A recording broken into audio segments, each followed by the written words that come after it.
Folks, I have exited the movie theater and I am here to bring you some true cinema.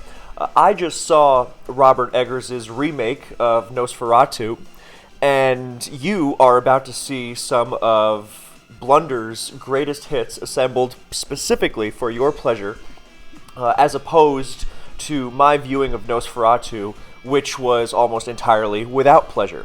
But I'm trying to put that behind me. Deeply scarring experience though it was, and I will be healed by Blunder's expertise.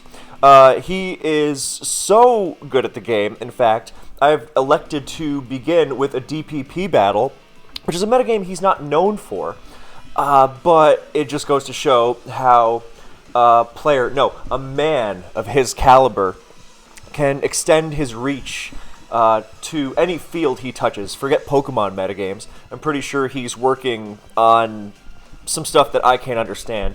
You know that line in all the dumb action movies where, the stupid nerd is explaining that thing that's going to save the world, then the cool action hero goes, "Come on, Doc, speak English, I ain't no scientist," just to let you know that the action hero is a man of the people, and he's, not with that fancy-ass bullshit. Yeah, well, that's me, not understanding Blunder. But the thing with Blunder is that he is both the nerd who understands everything, but he's so cool that he transcends being a nerd, and he's an action hero at the same time, so he's just got it all.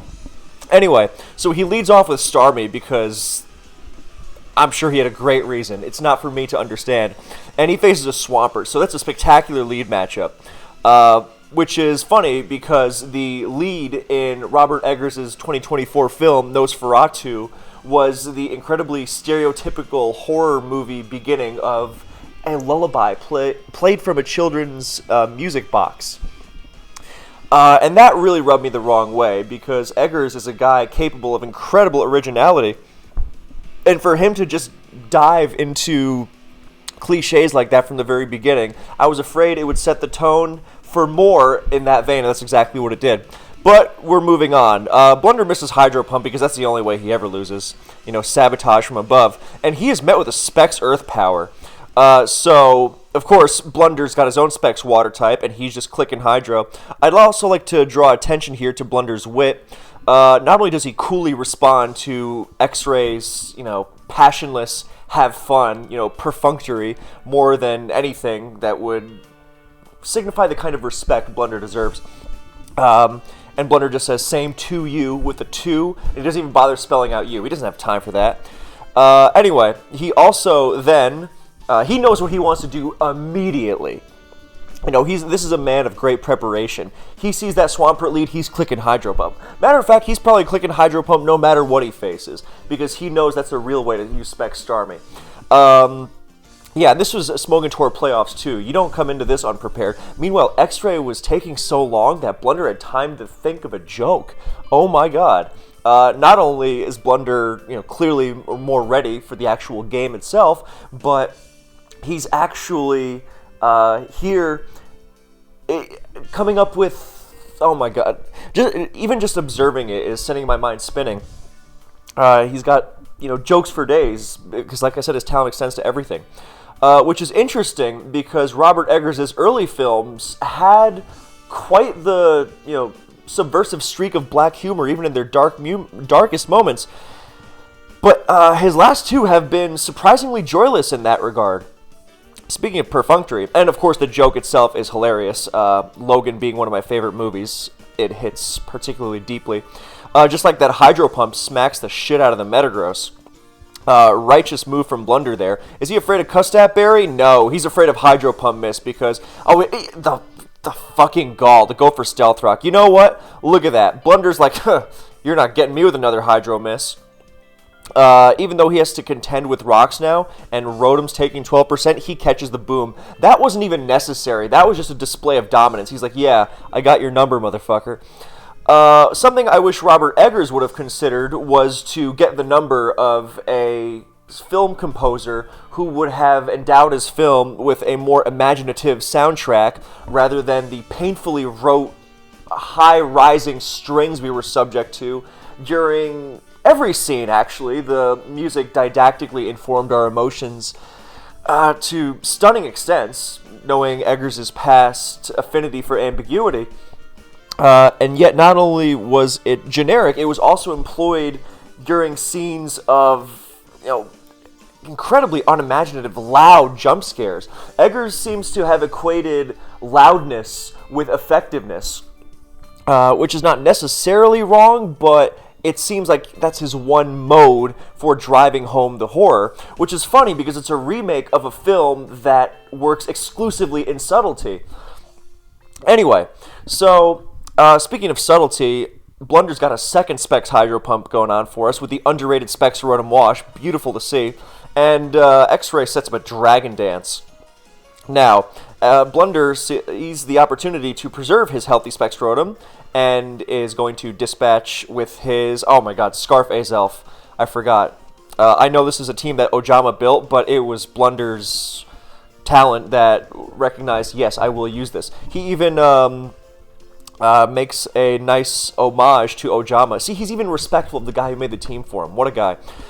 Fisherman Bastion, which was a joke attributed to Ojama's affinity for fishing for hacks early on and getting it. And he recognized that he had to fish, or that he had the opportunity to fish, rather, and he didn't have to, but if he got it, it would make the game easier. He went for it, he was rewarded, and then it became an ongoing thing. And so here we see Blunder's humor. Once again, an aspect that was sorely lacking in 2024's Nosferatu. So he chases out Swampert with a fire type, because of course he does. Only Blunder.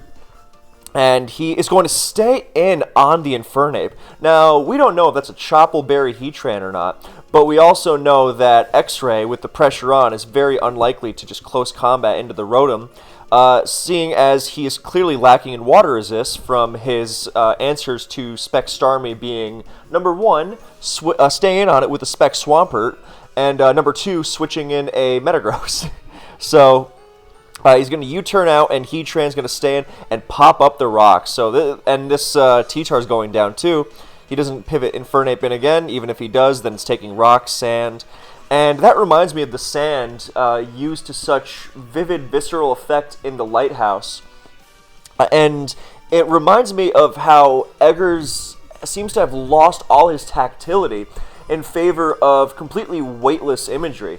It was more prominent in the Northman, which was, incredibly flat and digital. The texture of Nosferatu was at least better, but at the same time, the images had no weight, and it felt like he was relying on the score to overcompensate for it. I'm just wondering, what's X-Ray going to switch to next? Well, Infernape, of course, and now Blunder masterfully pulls back, shows incredible restraint. Unlike Robert Eggers, who hammers the audience over the head for all 2.5 excruciating hours of his Nosferatu film. And he catches another U-turn. Okay, no problem. You want to preserve the Heatran if you can help it. In comes Gengar, showing Black Sludge. And Scizor comes in. Black Sludge signifies Will-O-Wisp, but Blunder, incredibly, knows that even if this Scizor gets burned during this duel, then the priority is to get rid of the Gengar. And he's looking pretty far ahead anyway. He's looking very good for as long as the Gengar doesn't have a sub, all is well, because he's got a Scarf Azelf against a team that just lost Metagross and Tyranitar, impediments to a Zen Headbutt sweep. So, BP, that's fine, and Focus Blast. That looks like a Choice Band Scizor, old school. And Blunder's just going to BP again, no reason to keep it. Oh, he's going to. I thought he was just going to keep going, but he goes to Kingdra, and beautifully, finally a Hydro Pump. Finally some justice. Now Kingdra is in, and Rain Dance. There we go. And a Hydro Miss, and an Icy Wind. Yeah. Well, finally, because even with -1 speed, Kingdra is going to outspeed Jirachi in the rain. And Infernape comes in, suggesting Scarf, and Blunder pivots in beautifully on the forced close combat. But Jirachi is a problem because Azelf wants to sweep with Zen Headbutt, and Rachi gets in the way of that. So that Hydro Pump miss really bit But he's still got a healthy Heatran for now, should that Jirachi not have HP ground. And no double there, but it looks like he's just got enough Pokemon to kind of outlast X-Ray here. So, beautiful explosion, not risking a Fire Blast miss. I would also draw your attention to Blunder saying, "Damn, Daniel." This is a man who is very of his time. You know, he recognizes cultural trends. He has a pulse on the heartbeat of his people. He's in touch with what the... you get what I'm saying. Unlike Robert Eggers, who... I mean, he might be in touch with some things, but it feels like all he's in touch with is how to poorly regurgitate better films and replace all their interesting elements with uninteresting cliches. So, Azelf is going to just U-turn out, and, I mean, this game is over. Beautifully done by Blunder, so that gave him the 1-0 lead in this Smoke and Tour playoff series from 2016. Just like Robert Eggers had a 1-0 lead with The Witch, his first film, which, you know, I'm not crazy about, but it's okay. So let's see if Blunder can get to 2-0 in Oris. Now, this is one of the generations he made his name in. You know, there are legends told on school playgrounds nowadays about his Mega Sableye Talonflame team. And we don't see that here, but we do see his expert use of a Talonflame on a team built by Mr. Jambad, aka Mincemeat. So once again, Blunder's taste is superb. I thought Robert Eggers' taste was superb, with his influences becoming more than just influences on The Lighthouse, organically shaping into something else. You know, a great film, you can tell what the influences are, but just because you can tell doesn't mean that they are anything, that they are mere homages. They are being used to go further. Whereas with Nosferatu, he seemed content with not saying anything new and just saying, hey, remember that? Or he likes to say, hey, isn't this an effective tool for a horror film? You know, one that has no no feeling. This is a passion project for him, and I felt no passion, even though the story itself is about passion. Now, if there's someone who's got passion, it's Blunder, a passion for victory, as he U-turns out of... Oh, I didn't even mention his nicknames in the first game, which I'm sure were spectacular, even though I've forgotten them already. I wish I could forget the horrible, horrible feeling that I had in the first 5 minutes of Nosferatu, thinking, oh god, is this going to be what I think it is? And then it was even worse as it went on. Maybe I don't wish I could forget it, you know? You don't want to... It's not like it was some sort of unbearable trauma that will mark me for the rest of my days. That I know of. But, yeah. Whatever. Blunder's great play and great everything was overwhelming me. It's kind of therapeutic. The question is it therapeutic enough? So, Driscod was a joke about a nickname for a French player named Remedy, whose style I liked very much. So, once again, Blunder is a man of the people, and he makes a beautiful double switch Lando T on Heatran. He then earthquakes. Blunder, you fucked up. No, I didn't. I'm just kidding. He knew that I wonder if he thought, hey, I stayed in with Heatran on Infernape, so maybe X-Ray's going to stay in with Heatran on Lando T. But no, he doesn't even... because I guess this is a Stealth Rocker, so he was like, you know what, I'm not letting this thing get rocks. If he's going to try that, he's going to... Yeah, and I mean, if Lando comes in, he gets rocks. If Talon comes in, or sorry, Tangrowth comes in, he U-turns. No, beautifully considered move by Blunder. If Latios comes in on EQ, who cares? You know, he's got a Pursuit T-Tar. Slowbro U-turn on it. Anyway, Talonflame gets knocked off. Once again, provokes a... Ooh, he doesn't provoke anything.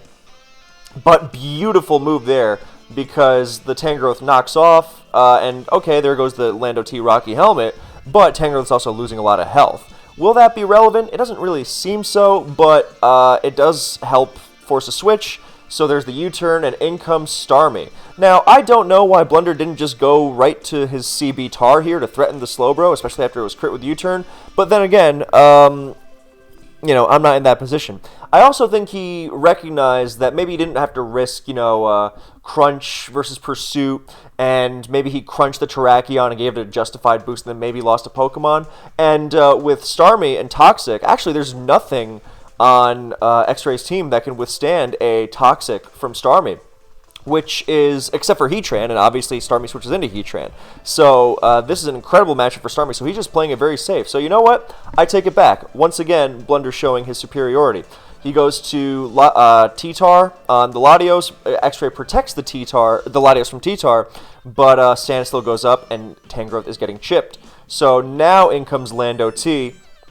Oh my god, that's beautiful. I forgot that he did that. He has the CB Ice Punch, which would threaten Tangrowth, much like Stone Edge would, but it also deletes Lando T immediately.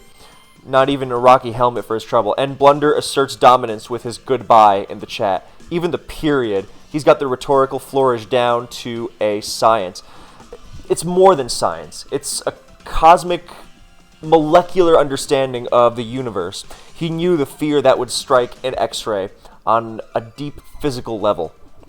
So, Lando T into Terrakion because Blunder is not too good for the basics. He doesn't sneer at them. He doesn't turn his nose up. He doesn't say, I'm too good for that. Again, man of the people. I thought Robert Eggers was a man of the people who wanted good movies with original voices, as opposed to this whole, throwback thing that's been plaguing cinema for a while now. And I realize it's a remake, but just because it's a remake doesn't mean it has to be so... I can't even say it worships the original too much, because it seems to worship modern horror cliches more than anything else.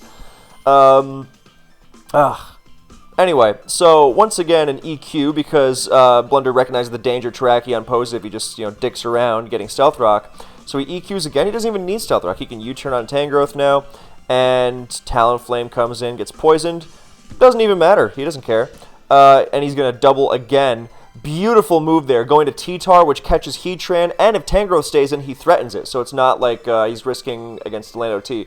Wonderful, wonderful, beautiful move. Stone Edge rips into Terrakion for over half, limiting the threat. He sacrifices Talonflame. And now it's going to come in Superior. Starmie? Yeah, Starmie. Oh, no, Lando T. Okay. Who am I to question? And in comes Heatran into Lando T on the... Yeah, he's in a good position. Blunder is just dominating this game. He goes to Starmie now. Latios is like the only thing that can really scare Starmie, truly.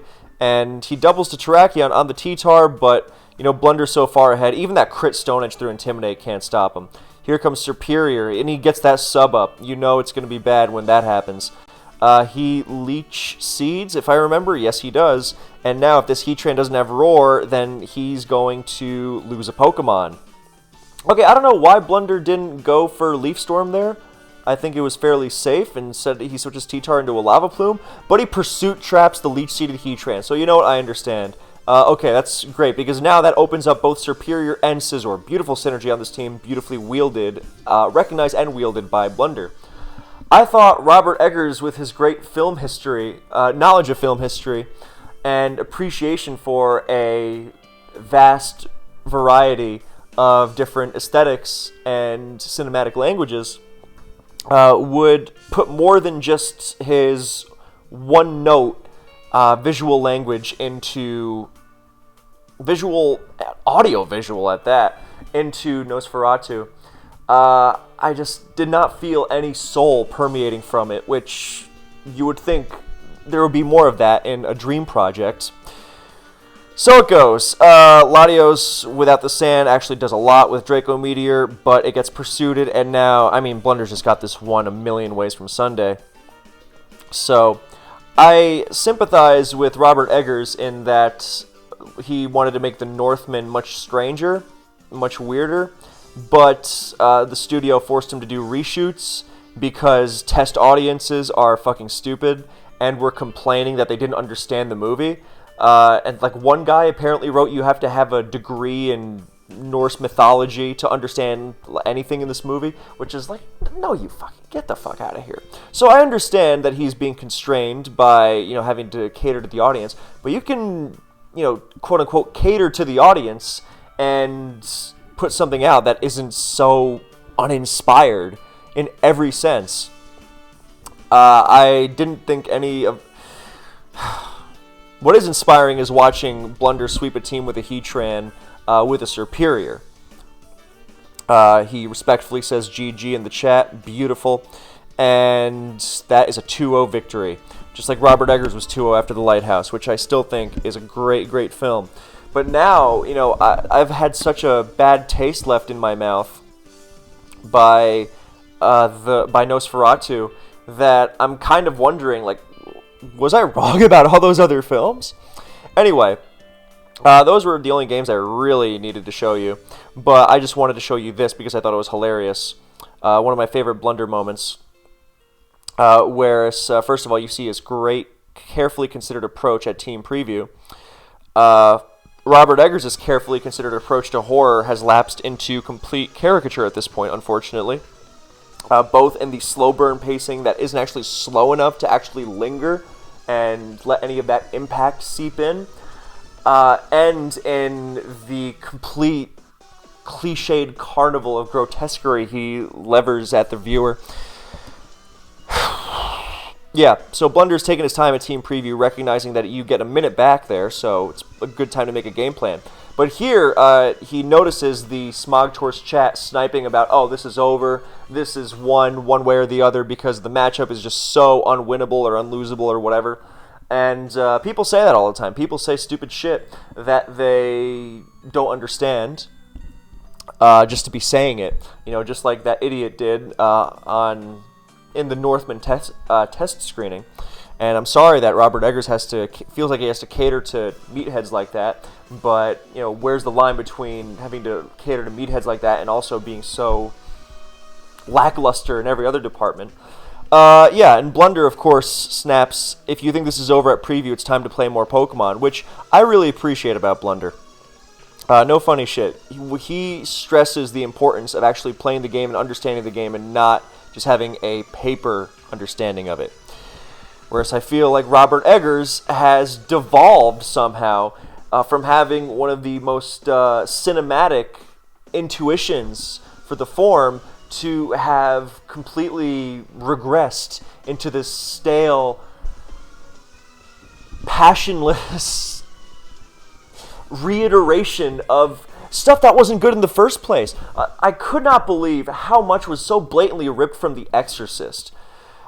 I'd heard a lot of things, that they were inspired by Possession, which is one of the most manic films ever, and I was like, where is the hysteria that is not just appropriate for the themes of the movie, it's literally what the movie's about. But no, it was rote, and almost as rote as the fact that you knew Blunder was going to win this. I don't even remember what happened in this game at all. I just remember seeing him win it. So he pops up rocks, loses Mega Metagross, no big deal. He's got that free Volt Switch, and he goes to Gastrodon, and he scares it out.